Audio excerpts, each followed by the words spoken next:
Fundamental analysis को समझने के लिए सबसे पहले हम फंडामेंटल को हटा देते हैं और बस एनालिसिस को समझते हैं। अब देखो, एनालिसिस तो हम लोग अक्सर अपनी डेली लाइफ में करते रहते हैं, चाहे वो खाने पीने की चीज हो, चाहे वो कोई और ही चीज क्यों ना हो। अब जैसे खाने पीने की चीज में हम डिसाइड करते हैं ना कि यार इस दुकान के समोसे यहाँ की सभी दुकानों से सबसे बेस्ट है, या फिर जब हम कपड़े लेने जाते हैं तो डिसाइड करते हैं ना कि यार ब्लू जीन्स के साथ व्हाइट टी शर्ट अच्छी लगेगी या ब्लैक टी शर्ट अच्छी लगेगी। या फिर हमें मोबाइल लेना होता है तो हम डिसाइड करते हैं ना कि यार 10,000 में इस वाले ब्रांड का मोबाइल सबसे बेस्ट है, क्योंकि इसमें फास्ट चार्जिंग भी है और इसका कैमरा भी काफी अच्छा है। तो ऐसे छोटे मोटे एनालिसिस तो हम लोग डेली अपनी लाइफ में करते ही है। और अगर हम ऐसे सेम एनालिसिस शेयर्स पर करने लग जाए कि यार ये वाला शेयर उस शेयर से अच्छा है तो क्यों है, तो उसे स्टॉक एनालिसिस कहते हैं। बेसिकली अगर हमें ये जानना है कि हमें कौन सा शेयर खरीदना चाहिए और क्यों खरीदना चाहिए, तो इस सवाल का जवाब हमें मिलता है फंडामेंटल एनालिसिस से। अब देखो, फंडामेंटल एनालिसिस में तो वैसे बहुत सारी चीजें होती हैं, जैसे बैलेंस शीट चेक करना, P&L चेक करना, बाकी रेशियोज चेक करना, और इन्हीं चीजों का अगर हम एनालिसिस करने लग जाए तो उनको बोलते हैं फंडामेंटल एनालिसिस।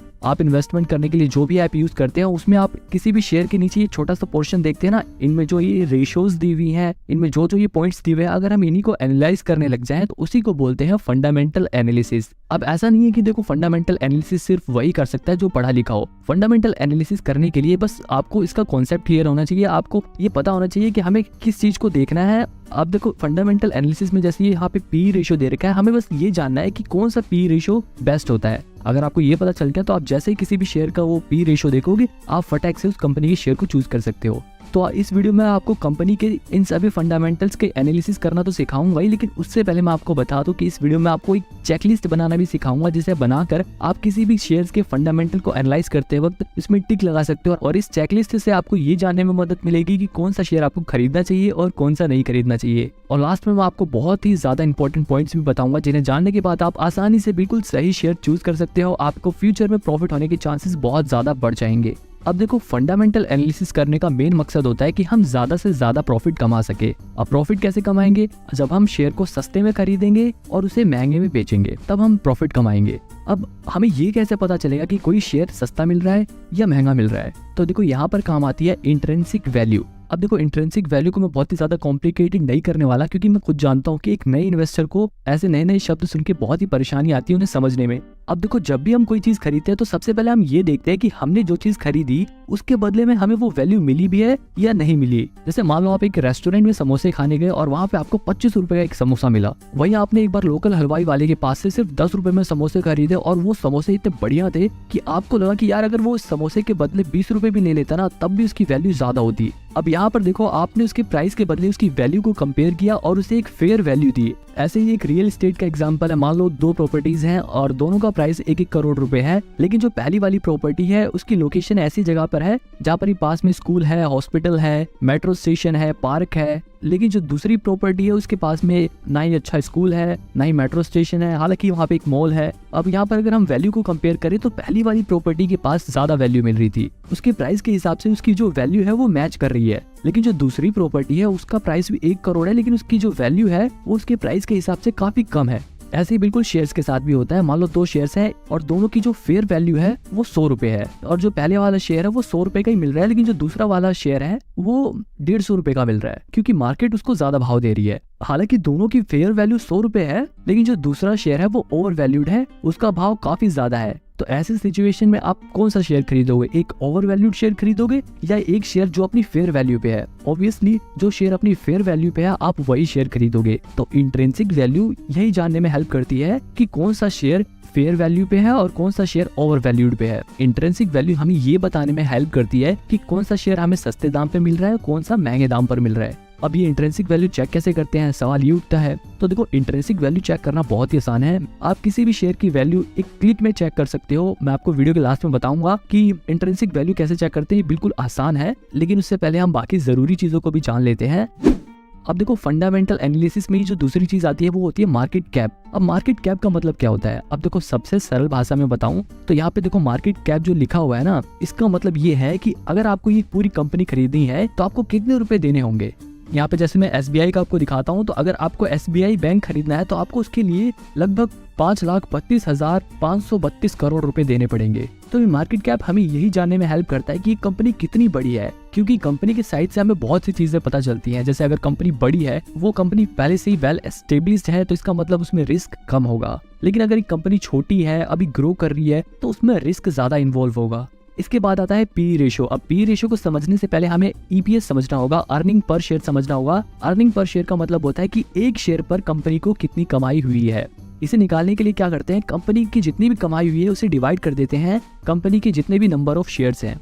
यहाँ पर अर्निंग को नंबर ऑफ शेयर से डिवाइड कर दिया तो यहाँ पर अर्निंग पर शेयर निकल जाएगी। जैसे रिलायंस इंडस्ट्रीज का अर्निंग पर शेयर कितना है, 98.38 रुपए, यानी कि लगभग 98 रुपए पर शेयर रिलायंस इंडस्ट्रीज ने कमा के दिए हैं। पी रेशो का मतलब क्या था, पी रेशो का मतलब ये था प्राइस अपॉन में अर्निंग। अब यहाँ पे प्राइस कितना है, जैसे यहाँ पे लगभग प्राइस है 2500 रुपए, 2480 रुपए लगभग प्राइस है। उसको अगर हम डिवाइड कर देंगे अर्निंग पर शेयर से तो हमारा पी रेशो निकल जाएगा। जैसे यहाँ पर पी रेशो दिया हुआ है 25.68। पी रेशो किस काम आता है, मेन बात तो यही है। कैसे निकलता है उससे हमें उतना मतलब नहीं है, लेकिन मेन बात तो यही है कि आखिर इसे देखकर क्या पता लगाया जाता है। तो देखो पी रेशो देखकर हमें साफ सीधी बात है ये पता लगाया जाता है कि किस कंपनी में हमें कितने रुपए लगाएंगे तो कितने रुपए का प्रॉफिट होगा। जैसे रिलायंस में अगर आप लगभग 25 रुपए लगाओगे तो आपको 1 रुपए की कमाई होगी।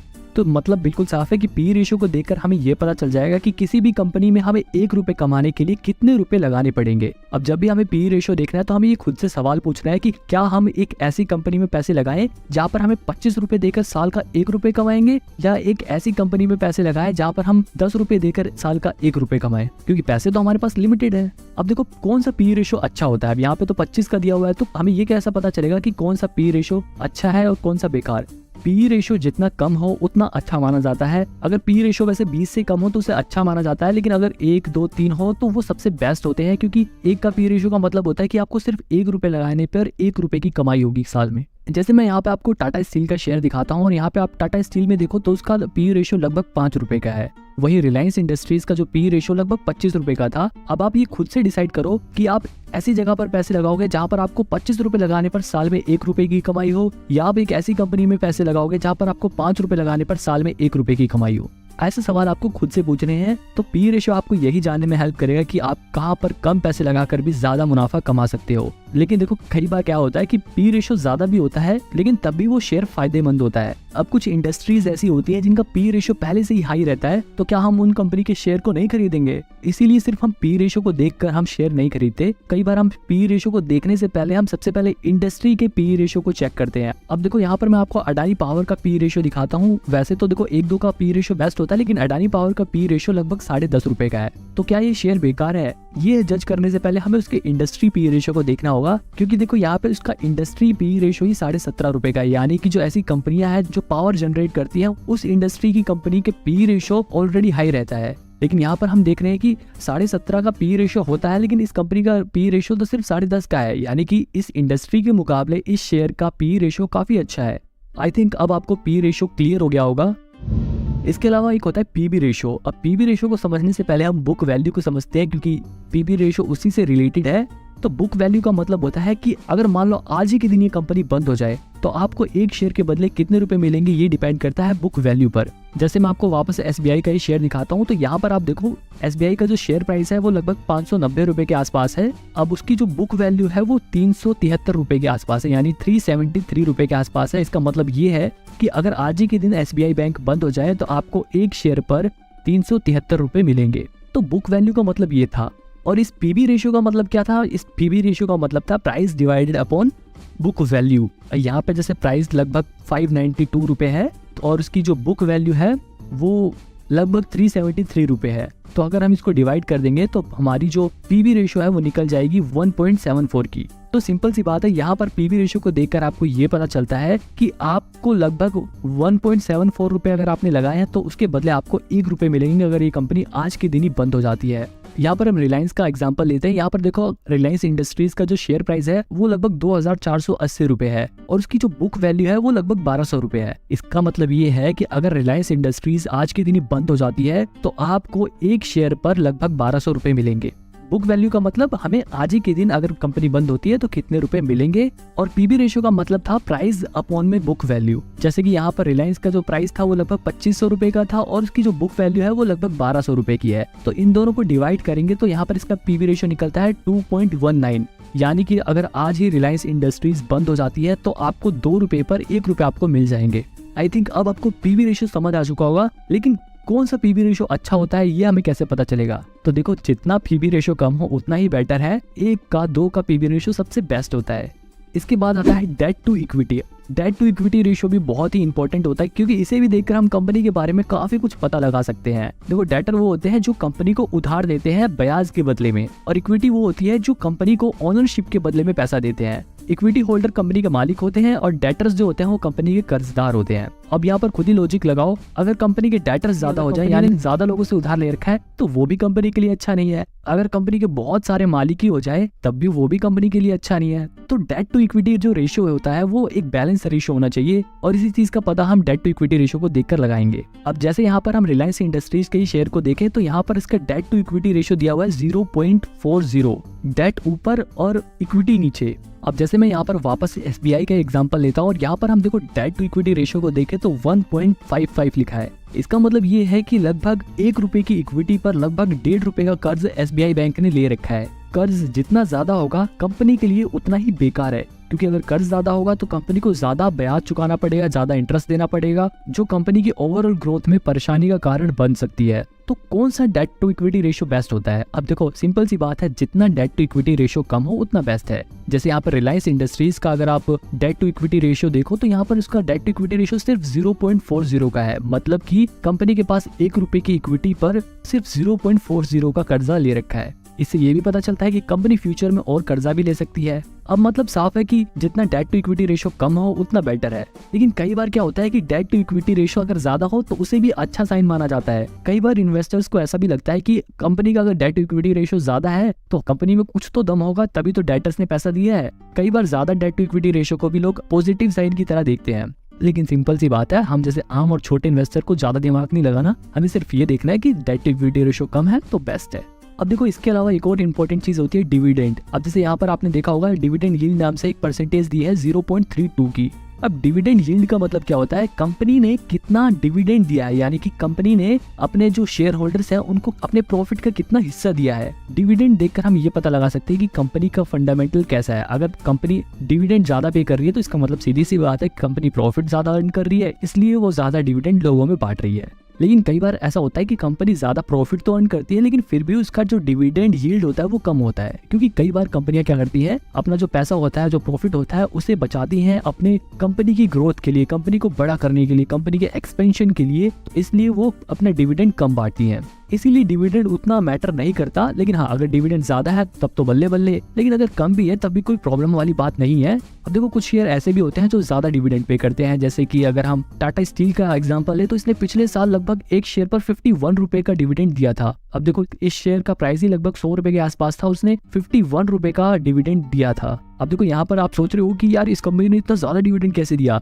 अब देखो, ऐसी जो कंपनियां होती हैं, टाटा स्टील जैसी जो कंपनियां होती हैं, इंडियन ऑयल जैसी कंपनियां जो होती हैं, वो पहले से ही एक्सपेंड हो चुकी हैं। अब उनको और एक्सपेंशन की जरूरत नहीं है और बड़ा करने की जरूरत नहीं है अपनी कंपनी को, इसलिए अब वो अपने प्रॉफिट को डिस्ट्रीब्यूट करना ही बेहतर समझती हैं। हालांकि उन्होंने अपने एक्सपेंस के लिए, अपने ग्रोथ के लिए प्रॉपर अमाउंट बचा के रखा होगा। ऐसा नहीं है कि उन्होंने सारा पैसा लुटाई दिया, उन्होंने अपने पास कुछ पैसा जरूर बचा के रखा होगा। तो ये कुछ रेशियोज थी। इसके अलावा आप डोमेस्टिक इंस्टीट्यूशन और फॉरेन इंस्टीट्यूशनल इन्वेस्टर्स को देखकर भी कंपनी के शेयर्स के बारे में काफी कुछ पता लगा सकते हो। जैसे कि अगर किसी भी कंपनी के शेयर होल्डिंग पैटर्न में डोमेस्टिक इंस्टीट्यूशंस का या फिर फॉरेन इन्वेस्टर्स का शेयर होल्डिंग परसेंटेज ज्यादा है, तो यहाँ पर आप ये अंदाजा लगा सकते हो कि शायद वो कंपनी फ्यूचर में ग्रो करेगी, या उस कंपनी में दम है तभी उस कंपनी में फॉरेन इन्वेस्टर्स और डोमेस्टिक इंस्टीट्यूशंस इन्वेस्ट कर रहे हैं। क्योंकि जो ये डोमेस्टिक इंस्टीट्यूशंस होते हैं या फॉरेन इन्वेस्टर्स होते हैं वो प्रोफेशनल लोग होते हैं, वो प्रोफेशनल इंस्टीट्यूशन होते हैं जिनका काम ही इन्वेस्टमेंट करने का है। तो वो लोग इस काम में एक्सपर्ट होते हैं और वो लोग कंपनी को बहुत डीपली रिसर्च करने के बाद किसी भी कंपनी में पैसे लगाते हैं। तो किसी भी कंपनी में अगर डोमेस्टिक इंस्टीट्यूशन या फिर फॉरेन इन्वेस्टर की शेयर होल्डिंग परसेंटेज ज्यादा है तो उस कंपनी के शेयर प्राइसेस फ्यूचर में बढ़ने के चांसेस ज्यादा होते हैं। इसके अलावा एक होता है प्रमोटर्स प्लेजिंग। अब यहाँ पर ये सोचो कि किसी भी कंपनी के बारे में सबसे अच्छा कौन जानता होगा? वो आदमी जिसने उस कंपनी को खोला हो, है ना। तो अब ये सोचो कि अगर उसी आदमी के शेयर उस कंपनी में कम है तो उसका मतलब क्या है? तो अगर उस आदमी के शेयर उस कंपनी में ज्यादा है तो इसका मतलब ये है कि उसे अपनी कंपनी के ऊपर भरोसा है कि उसकी कंपनी फ्यूचर में अच्छा करेगी। लेकिन जिसने कंपनी खोली है, अगर उसी आदमी को अपनी कंपनी में भरोसा नहीं है और उसी के शेयर उस कंपनी में कम है, यानी कि उसकी प्लेजिंग बढ़े, तो ये एक बेकार साइन है। क्योंकि जब उसी आदमी को अपनी कंपनी पर भरोसा नहीं है तो किसी बाहर के इन्वेस्टर को क्या ही भरोसा होगा उस कंपनी पर। इसके अलावा अगर किसी भी कंपनी के प्रमोटर्स की प्लेजिंग कम है तो इसका मतलब ये भी हो सकता है कि शायद उस कंपनी के जो प्रमोटर्स हैं, जिन्होंने उस कंपनी को खोला है, उन्हें ऐसा लग रहा है कि शायद उनकी कंपनी फ्यूचर में ग्रो करेगी, इसलिए उनकी प्लेजिंग कम है। तो इन्हीं चीजों को समझने के लिए प्रमोटर्स प्लेजिंग को देखा जाता है। अब देखो, इसके अलावा एक और बहुत ही जरूरी चीज होती है कंपनी की बैलेंस शीट को चेक करना। लेकिन अब देखो, आप में से बहुत सारे लोग कॉमर्स बैकग्राउंड से नहीं होंगे, जिनके लिए ये समझना काफी कॉम्प्लिकेटेड हो सकता था। लेकिन मैं आपको बहुत ही आसान तरीके से बताऊंगा और सिर्फ जरूरी चीजें आपको बताऊंगा। देखो, चाहे कोई भी कंपनी हो, वो कुछ ना कुछ बेचती है, चाहे वो सर्विस हो या प्रोडक्ट हो। तो उसे बेचने से उसकी जो सेल्स होती है, यानी कि जो उससे रेवेन्यू होती है, जो उसकी कमाई होती है, उसको बोलते हैं टॉप लाइन। और एक होता है उसका प्रॉफिट, यानी कि रेवेन्यू में से अपने खर्चे वर्चे काटने के बाद जो बचता है उसे बोलते हैं प्रॉफिट। तो ये होती है बॉटम लाइन। अब देखो, हमें ये कैसे पता चलेगा कि कोई भी कंपनी अच्छा कर रही है या बेकार कर रही है? तो देखो, दो चीजें होती हैं, एक होता है असेट और एक होती है लायबिलिटी। देखो, आप कोई भी इन्वेस्टमेंट के लिए ऐप यूज करते हो, उसके अंदर अलग से बैलेंस शीट बहुत कम चांसेस है कि दिखाए। उसके अंदर आपको जो सेल्स होती है वो रेवेन्यू वाले पोर्शन में दिखता है। जैसे यहाँ आपको ग्रो ऐप के अंदर फाइनेंशियल्स के अंदर ही रेवेन्यू दिखेगी। ये रेवेन्यू ही कंपनी की सेल्स होती है और सेल करने पे जो कंपनी को पैसा मिलता है उसी को रेवेन्यू बोलते हैं, यानी कि जो कंपनी की कमाई हुई है। यहाँ पे हम रेवेन्यू को देख सकते हैं। जैसे मैंने यहाँ पर डाबर इंडिया का शेयर खोल लिया है, यहाँ पे देखो आप उसकी रेवेन्यू देख सकते हो, यानी कि उसकी जो सेल्स हुई है, जो उसकी कमाई हुई है, वो हर क्वार्टर में कितनी थी यहाँ पे दिखा रहा है। और अगर आप उसे ईयर का करके देखना चाहते हो तो यहाँ पे ईयर का भी करके देख सकते हो। यहाँ पे हर साल उसको कितनी रेवेन्यू हुई है वो दिखाया गया है। अब इस रेवेन्यू में से कंपनी अपने खर्चे को माइनस करती है, तो जो बचता है उसे बोलते हैं प्रॉफिट। तो यहाँ पे हम कंपनी के प्रॉफिट को भी देख सकते हैं। कंपनी को हर क्वार्टर में कितना प्रॉफिट हुआ, कंपनी को हर साल में कितना प्रॉफिट हुआ, हम हर चीज यहाँ पे देख सकते हैं। अब देखो, यहाँ पे ध्यान देने वाली बात ये है कि इन दोनों चीजों को देखकर हमें ये पता लगाना होता है कि कंपनी ग्रो कर रही है या नहीं कर रही। अगर कंपनी की सेल्स हर साल बढ़ रही है तो उसकी रेवेन्यू भी हर साल बढ़ेगी, और अगर कंपनी की रेवेन्यू बढ़ रही है तो कंपनी का प्रॉफिट भी उसी तरह से बढ़ेगा। लेकिन कई बार क्या होता है कि कंपनी का जो रेवेन्यू तो बढ़ती है लेकिन प्रॉफिट नहीं बढ़ता। ऐसा इसलिए होता है कि कई बार क्या होता है, जो कंपनियां होती हैं वो अपनी ग्रोथ पे पैसा लगा लेती हैं। वो अपना प्रॉफिट होता है, उस प्रॉफिट को अपनी ग्रोथ में खर्च करती हैं, अपना ब्रांड बिल्ड करने में खर्च करती हैं, अपना एडवर्टीजमेंट में खर्चा कर देती हैं। तो जिसकी वजह से उनका प्रॉफिट कम हो जाता है, लेकिन उनकी सेल्स बढ़ रही है लेकिन प्रॉफिट कम हो जाता है। तो इस केस में हमें एक और चीज देखनी होती है, वो होती है नेट वर्थ। जैसे यहाँ पर आप इस शेयर की नेट वर्थ भी देख सकते हो। नेट वर्थ से हमें क्या पता लगता है कि कंपनी की जो वैल्यू है, यानी कि हर साल कंपनी की जो वैल्यू कितने की है। मान लो जैसे 2018 में डाबर इंडिया 5,700 करोड़ की थी, अगले साल उसकी वैल्यू थोड़ी सी गिर गई, 5,600 करोड़ की वैल्यू हो गई। लेकिन 2020 में उसकी वैल्यू 6,600 करोड़ बढ़ गई, यानी कि 1,000 करोड़ बढ़ी। फिर अगले साल लगभग 1,000 करोड़ की उसकी वैल्यू बढ़ी, और अगले साल फिर उसकी वैल्यू बढ़ी है, और 2022 में भी उसकी वैल्यू बढ़ी है। यहाँ पर आप नेट वर्थ को देखकर अंदाजा लगा सकते हो कि कंपनी हर साल ग्रो कर रही है, हर साल कंपनी और भी बड़ी होती जा रही है। तो बिल्कुल सिंपल, आपको बहुत सारी बैलेंस शीट चेक नहीं करनी, आप इन्हें देखकर भी काफी कुछ अंदाजा लगा सकते हो। हाँ, ऑब्वियसली अगर आपको डीप एनालिसिस करना है, आपको काफी गहराई में एनालिसिस करना है, तो उसके लिए तो बैलेंस शीट जरूरी है। लेकिन अगर आप इतना काम भी कर लेते हो तो 90% चांसेस है कि आप सही शेयर चूज करोगे और आपको अच्छा खासा रिटर्न भी मिल जाएगा। तो ये सारी वो चीज़ें थी जो आपको एनालिसिस में करना है। इसके अलावा अगर कुछ और भी चीज़ें कहें तो आप कंपटीटर्स को देख सकते हो। अगर आप किसी भी कंपनी के शेयर को चूज कर रहे हो तो उसकी जैसी और भी जो कंपनियां हैं उन शेयर को भी एक बार चेक कर सकते हो। जैसे अगर आप सीमेंट बनाने वाली कंपनी में इन्वेस्ट करना चाहते हो तो आप अंबुजा सीमेंट के साथ साथ जो दूसरी सीमेंट बनाने वाली कंपनियां हैं उनके शेयर्स को भी चेक कर सकते हो, उनको आपस में कंपेयर कर सकते हो और फिर चूज कर सकते हो कि आपको कौन सा शेयर लेना है। अब इन एनालिसिस के अलावा और भी कुछ जरूरी पॉइंट है जो मैं आपको बता देता हूँ पहले, बाद में हम अपनी चेकलिस्ट के जरिए किसी भी शेयर का एनालिसिस भी करके देखेंगे, ठीक है। तो पॉइंट नंबर 1 है always invest in profit making company. हमेशा ये कोशिश करो कि आप उस कंपनी में पैसा लगाओ जो मुनाफा कमा रही है। अगर आप कम पैसा इन्वेस्ट कर रहे हो तो ज्यादा रिस्क मत लो, लॉस मेकिंग कंपनियों में पैसा लगाने से बचो। दूसरा पॉइंट ये है कि ऐसी कंपनियों के बिजनेस में इन्वेस्ट करो जिनके बिजनेस की फ्यूचर में जरूरत है, क्योंकि अगर आप अभी उन शेयरों में इन्वेस्ट कर दोगे तो फ्यूचर में जब वो कंपनियां अपना काम चालू कर देंगी, फ्यूचर में जब उन चीजों की डिमांड होने लग जाएगी तो आपके फ्यूचर में प्रॉफिट ज्यादा होने के चांसेस बढ़ जाएंगे। हमेशा ऐसी कंपनी में इन्वेस्ट करो जिनकी फ्यूचर में डिमांड होने वाली है, जिनकी फ्यूचर में जरूरत हो। अब ये आपको खुद से पता लगाना है। जैसे एग्जांपल के तौर पर एक कंपनी है कोल इंडिया, जो कि फंडामेंटली ठीक ठाक है। अब कोल इंडिया क्या करती है, वो कोयला निकालती है। अभी के हिसाब से तो वो कंपनी ठीक है, लेकिन फ्यूचर के पर्सपेक्टिव से ये कंपनी बेकार है, क्योंकि फ्यूचर में कोयले को एनर्जी के सोर्स की तरह कम इस्तेमाल किया जाएगा। इसकी जगह इस्तेमाल की जाएगी ग्रीन एनर्जी। तो आपको ऐसे शेयर पे फोकस करना है जो ग्रीन एनर्जी प्रोड्यूस करने में लगे हुए हैं। और जैसे कि आप अडानी ग्रीन के शेयर का एग्जांपल ले सकते हो। इस शेयर का प्राइस इतना ज्यादा क्यों बढ़ रहा है, क्योंकि इस कंपनी की फ्यूचर में डिमांड होने वाली है, इसीलिए इस कंपनी का प्राइस बढ़ रखा है। ऐसे ही आपने सुना होगा कि टेस्ला का भी शेयर प्राइस काफी ज्यादा हाई है, क्योंकि ऐसी चीजों की नीड फ्यूचर में है, इसीलिए ऐसे शेयर्स का प्राइस बढ़ रखा है। तो हमेशा ऐसी कंपनी में इन्वेस्ट करो जिसकी जरूरत फ्यूचर में हो। तीसरा पॉइंट ये है कि आप ऐसी कंपनियों में भी इन्वेस्ट कर सकते हो जिनकी मोनोपोली है, जैसे कि IRCTC। ये हमारी इंडियन रेलवे ही है। अब इंडिया में तो सिर्फ इंडियन रेलवे IRCTC ही कंट्रोल करती है। अब देखो, इंडियन रेलवे का तो इंडिया में और कोई कंपटीटर है ही नहीं, यानी कि इंडियन रेलवे की इस सेक्टर में मोनोपोली है, जो कि इन्वेस्टर्स के लिए बहुत ही अच्छी बात है। पॉइंट नंबर 4 भी इसी से मिलता जुलता है। ऐसी कंपनियों में इन्वेस्ट करने से बचो जिनके कॉम्पिटिटर बहुत ही तगड़े हैं। किसी भी कंपनी के जितने कम कॉम्पिटिटर हो उतना बढ़िया है। पॉइंट नंबर 5 है growth in profit and wealth. आप कभी भी किसी कंपनी के शेयर खरीदने से पहले ये देखो कि क्या वो कंपनी प्रॉफिट कमा रही है, और अगर वो कंपनी प्रॉफिट कमा रही है तो क्या उस कंपनी का प्रॉफिट धीरे धीरे हर साल बढ़ रहा है या नहीं बढ़ रहा, क्या उस कंपनी की वेल्थ धीरे धीरे बढ़ रही है या नहीं बढ़ रही, क्या वो कंपनी ग्रो कर रही है। इन्हीं चीजों को देखकर आपको ये पता चलेगा कि क्या वो कंपनी समय के साथ साथ बड़ी हो रही है या नहीं हो रही। पॉइंट नंबर 6 है पीयर कंपैरिजन। शेयर खरीदने से पहले आप पीयर कंपैरिजन करो। पीयर कंपैरिजन का मतलब है, सपोज करो एक सीमेंट बनाने वाली कंपनी है। अब ये देखो बाकी जो सीमेंट बनाने वाली कंपनियां हैं उनका प्राइस क्या है, क्या बाकी जो कंपनी है वो भी फंडामेंटली स्ट्रॉन्ग है या नहीं है, और फिर उन सभी एक जैसी कंपनियों को आपस में कंपेयर करने के बाद उनमें से बेस्ट चुनो।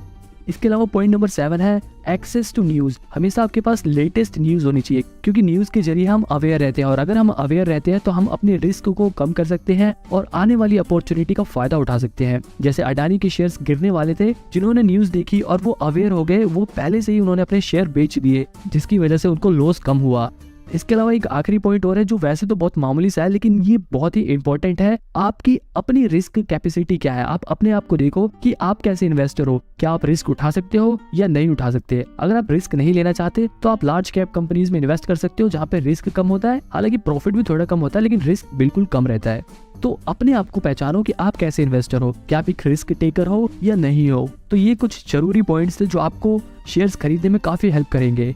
तो जैसा कि मैंने आपको वीडियो में बताया था कि अब हम एक चेकलिस्ट बनाना सीखेंगे, जिससे आपको शेयर को चूज करने में काफी मदद मिलेगी। तो ये चेकलिस्ट बनानी कैसे है ये मैं आपको बताता हूँ। आप कोई भी एक पेपर लो और जैसा मैं वीडियो में दिखा रहा हूँ आप वैसा वैसा कॉलम बनाते जाओ। तो एक बढ़िया चेकलिस्ट में आपको क्या करना है, सबसे ऊपर एक कॉलम बनाना है इंट्रिंसिक वैल्यू का, जिसमें आप शेयर की इंट्रिंसिक वैल्यू को कंपेयर करके टिक लगाओगे। अब ये कैसे करना है मैं आपको बताऊंगा, ये बड़ा ही आसान है, बिल्कुल टेंशन लेने की जरूरत नहीं है। दूसरा कॉलम बनाना है पी रेशो का। पी रेशो को मैंने जैसे बताया था कि जितना कम पी रेशो हो उतना बढ़िया है, लेकिन ये ध्यान रखना कि पी रेशो नेगेटिव में ना हो, क्योंकि नेगेटिव का मतलब होता है कि वो कंपनी लॉस में है। पी रेशो जितना कम हो, 1 का हो, 2 का हो तो बढ़िया है। इसके अलावा तीसरा कॉलम बनाना है हमें पीबी रेशो का। पीबी रेशो भी अगर 1 और 2 से कम है तो आपके लिए बेस्ट रहेगा। इसके अलावा फोर्थ कॉलम बनाना है आपको डेट टू इक्विटी रेशो का, जिसमें हम शेयर्स की डेट टू इक्विटी रेशो को चेक करेंगे। अब डेट टू इक्विटी रेशो में आपको क्या देखना है कि कंपनी के जो डेट टू इक्विटी रेशो है वो 1 या 2 से कम होनी चाहिए। मतलब जितना भी कंपनी ने इक्विटी होल्डर से पैसा ले रखा है उतना ही कंपनी डेटर से भी पैसा ले सकती है या उससे डबल ले सकती है, लेकिन अगर डबल से ज्यादा पैसे अगर डेटर से ले रखे हैं तो आपको ऐसी कंपनियों से बचना है।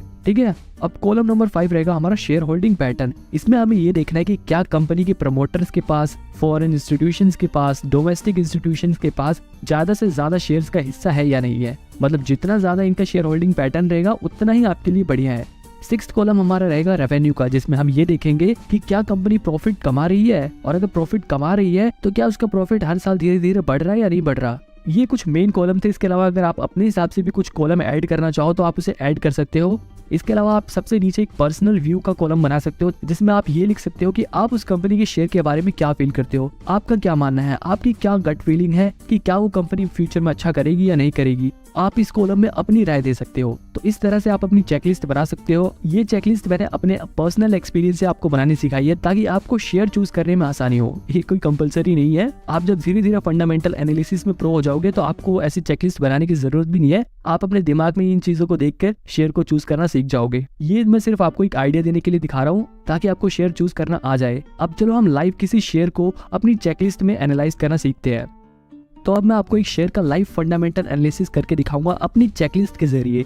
यहाँ पे मैं टाटा स्टील का शेयर लेने की सोच रहा हूँ, तो अब मैं कैसे इसको फंडामेंटली एनालाइज करूंगा अपनी चेकलिस्ट के जरिए। ये देखो, यहाँ पे देखो जो टाटा स्टील का शेयर प्राइस है वो 108 रुपए है। अब मेरे को इसकी इंट्रिंसिक वैल्यू पता लगानी, ताकि मुझे ये पता चल सके कि क्या ये शेयर सस्ते में मिल रहा है या महंगे में मिल रहा है। सस्ते में मतलब अंडर वैल्यू, या फिर ये शेयर महंगा है यानी कि ओवर वैल्यूड है। तो ये चेक करने के लिए मेरे को क्या करना पड़ेगा। वैसे मैं आपको बता दूं, आप अगर इंट्रिंसिक वैल्यू चेक करोगे तो आपको बाकी जो स्कैनर्स होते हैं उसके अंदर आपको पैसे पे करने पड़ेंगे, लेकिन मैं आपको फ्री में बताता हूँ। इंट्रिंसिक वैल्यू चेक करना बिल्कुल आसान है। आप बस गूगल पे जाओ और टाटा स्टील इंट्रिंसिक वैल्यू लिखकर सर्च करो, आपको सबसे ऊपर यहाँ पे दिखा देगा। जैसे यहाँ पे देखो दिखा रहा है टाटा स्टील की इंट्रिंसिक वैल्यू 184.47 है, यानी कि उसकी इंट्रिंसिक वैल्यू 184 रुपए है। लेकिन अभी वो शेयर कितने का मिल रहा है? अभी वो शेयर मिल रहा है 108 रुपए का। करेंटली वो 108 रुपए का मिल रहा है, लेकिन उसकी इंट्रिंसिक वैल्यू 184 रुपए की है। इसका मतलब ये है कि वो अभी अंडर वैल्यूड है। वैसे उसकी कीमत होनी चाहिए थी 184 रुपए,